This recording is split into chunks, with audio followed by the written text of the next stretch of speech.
Depuis quelques jours, une centaine d'enfants sont morts sous les bombes à Alep. Une centaine de petits.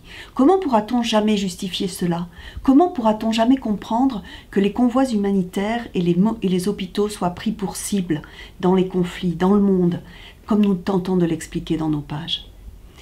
La tragédie d'Alep nous plonge chaque jour davantage dans la perplexité et le désespoir. Le désespoir face à la capacité des hommes à s'entre-déchirer et à se détruire. La perplexité parce que nous avons cru que les pourparlers entre l'Américain John Kerry et Serge Lavrov, le Russe, allaient porter leurs fruits, que les cessez-le-feu allaient durer. Il n'en a rien été.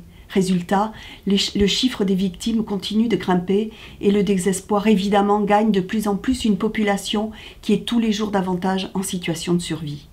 Les appels téléphoniques que nous entendons à la radio ou que nous voyons, enfin que nous entendons à la télé, nous le disent, ils crient leur désespoir. Alors que pouvons-nous faire? Faut-il fermer nos télés, fermer nos postes de radio, faire comme si nous ne savions pas? Ou peut-on, chacun, à notre place, prendre notre part du fardeau? Les initiatives existent. Elles s'appellent l'accueil et régulièrement dans Réforme, nous en rendons compte. Toutes ces initiatives d'accueil de gens qui ont pu fuir la Syrie ou l'Irak et qui sont accueillis chez nous. Il y a aussi la prière, comme nous y invite l'Action des chrétiens en Orient. Il y a aussi le soutien des populations qui ont choisi ou pu rester dans la région. Il y a par exemple cette initiative dont nous parlons également dans Réforme cette semaine de parrainage d'enfants syriens au Liban. Grâce aux acteurs protestants, de plus en plus d'enfants sont parrainés et peuvent suivre une scolarité normale. Comme l'explique Pierre Lacoste, le pasteur qui a lancé cette initiative avec sa femme Christine, ce n'est qu'un dé à coudre pour vider l'océan.